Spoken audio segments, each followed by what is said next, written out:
My name is Lina Whitmore, and the night my marriage ended did not arrive with shouting, broken plates, or slammed doors.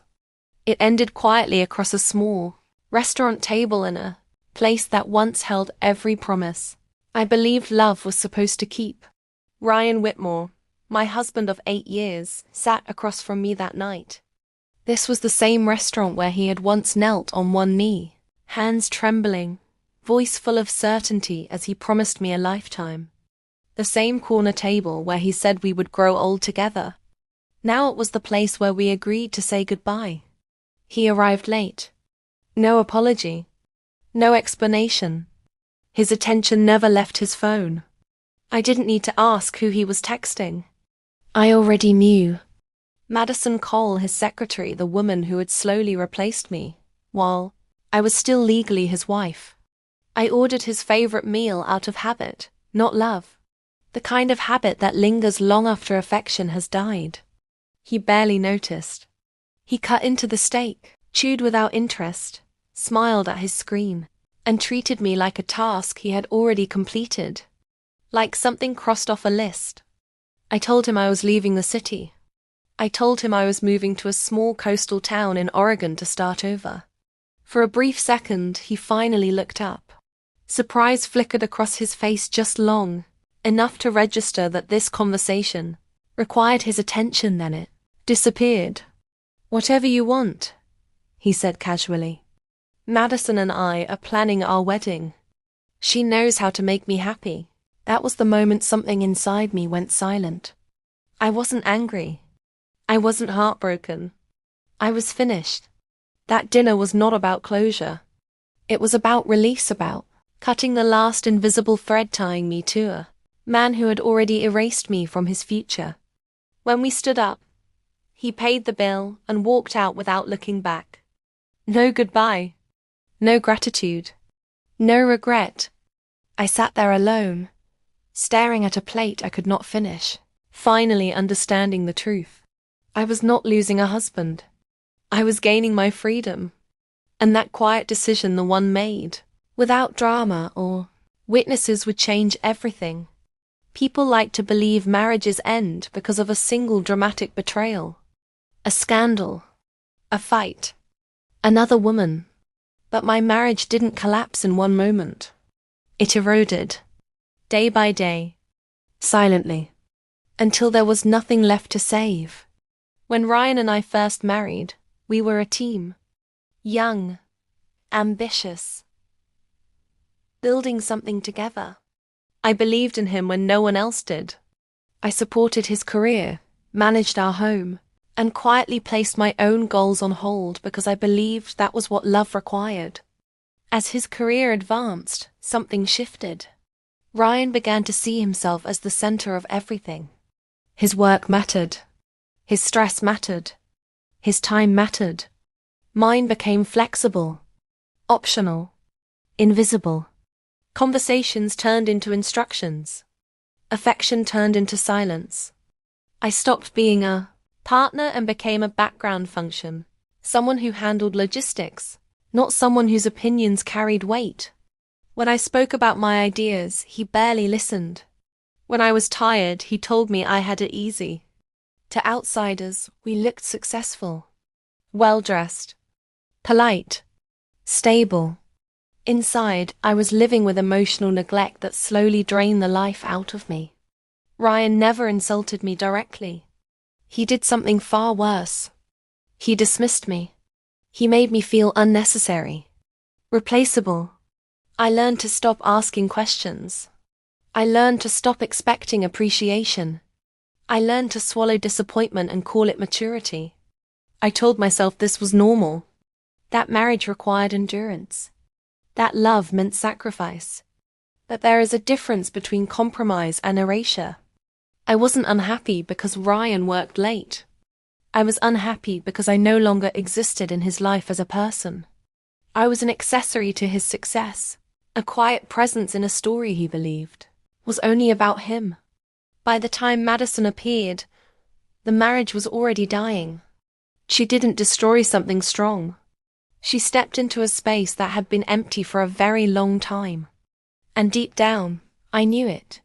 When I discovered the truth about Madison, there was no dramatic confrontation. No shouting. No tears spilled across the kitchen floor. What I felt wasn't rage. It was clarity. I found the messages by accident. Ryan had left his laptop open on the dining table. A notification appeared, her name. A heart emoji. Familiar words that once belonged to me. I read enough to understand everything. They didn't speak like two people who had just crossed a line. They spoke like two people already living in a future where I no longer existed. Plans, inside jokes, complaints about me subtle, but cruel. I closed the laptop carefully, as if making noise might shatter the fragile calm holding me together. That night, Ryan came home late. He smelled like unfamiliar perfume and false confidence. He talked about work. He didn't look at me. I didn't accuse him. I didn't ask questions. I already knew the answers. For the first time, I saw him clearly, not as my husband, not as the man I once loved, but as someone who had chosen comfort over honesty, and ego over loyalty. I realized something then. If I screamed, he would deny it. If I cried, he would minimize it. If I begged, he would resent me. So I did none of those things. I made my decision quietly. I contacted a lawyer the very next morning. Not with anger. Not with tears. With clarity. I gathered my documents, separated what was legally mine, and stopped sharing my thoughts, fears, and hopes with Ryan. He noticed the change but misunderstood it. He thought my silence meant surrender. That I would stay. Adjust. Accept less like I always had. He was wrong. I didn't leave because of Madison. I left because I recognized the woman I was becoming if I stayed smaller, quieter, slowly disappearing. The day I packed my bags, Ryan asked me why I was being so calm. I told him the truth. Because I'm already gone. And this time, I'm not coming back. I didn't announce my departure to the world. No dramatic posts. No quotes about healing or freedom. I simply left. 2 weeks after that final dinner, I packed my clothes, my personal documents, and a few objects that still felt like me. Everything else stayed behind the apartment, the furniture, the life that no longer fit. I moved to a small coastal town in Oregon called Harbor Pine. It was the kind of place people passed through, not a place they escaped to. Quiet streets, old houses, the sound of the ocean carried on the wind. The house I moved into had belonged to my grandmother. A modest 2-story home with a small garden out front and roses climbing along the stone wall. She used to tell me, roots matter more than appearances. I finally understood what she meant. No one in Harbor Pine knew who I used to be. No one asked about my marriage. No one cared about my past. I wasn't Ryan Whitmore's wife here. I was just Lina. The first few weeks were strange. The silence felt loud at night. There were moments when I reached for my phone out of habit only to remember there was no one I needed to update. No one whose approval I was waiting for. I slept better. I breathed deeper. I walked along the shoreline in the mornings and let the cold air clear my thoughts. For the first time in years, my mind wasn't racing to keep up with someone else's expectations. I didn't feel lonely. I felt space. Space to think. Space to remember who I was before I learned how to shrink myself. Space to imagine a future that didn't require permission. People assume starting over is terrifying, that it's a sign of failure. But standing in that quiet house with my suitcases still unopened, I felt something I hadn't felt in a very long time. Relief. Leaving wasn't running away. It was choosing myself. And even though I didn't know it yet, this quiet town was where my real life was about to begin. Healing didn't arrive all at once. It didn't come with fireworks or dramatic revelations. It came quietly through routine, through work, through small moments that slowly stitched me back together. I began looking for a job. I had a master's degree in interior design and years of experience. I had never fully used. My career had always been secondary, convenient, adjustable. Here it finally mattered. I applied to a small design studio called Stone and Shore Design. The owner, Daniel Brooks, didn't ask why I left the city. He didn't ask about my marriage. He asked about my ideas, my taste, my process. That alone felt revolutionary. I got the job within a week. Work became my anchor. No one interrupted me. No one dismissed my opinions. When I spoke, people listened. Daniel trusted me. He gave me responsibility instead of control, feedback instead of supervision. Outside of work, my life stayed simple.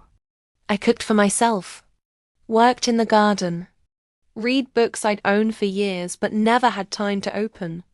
My phone stayed quiet, and for the first time, that silence felt peaceful. I didn't talk about Ryan. I didn't replay old arguments. Healing wasn't about forgetting the past. It was about no longer living inside it. Little by little, I felt stronger, more present, more real. The woman who had spent years minimizing herself was gone. In her place stood someone steadier, quieter, but uncheckable. The news of Ryan's wedding reached me the way most things from my old life did now. Distant, muted, unimportant. A friend told me. I listened. I felt nothing. That same day, I walked along the coast, stopped for coffee where the barista knew my name, and worked in the garden until sunset. While they were rehearsing speeches and entrances, I was choosing herbs for dinner. That's when it hit me. Indifference isn't numbness. It's freedom. But the past wasn't finished yet. The morning after the wedding, my phone rang. There had been an unexpected guest. Someone who knew my grandmother. Someone who talked too much. Someone who told the truth without realizing its weight. He spoke about me.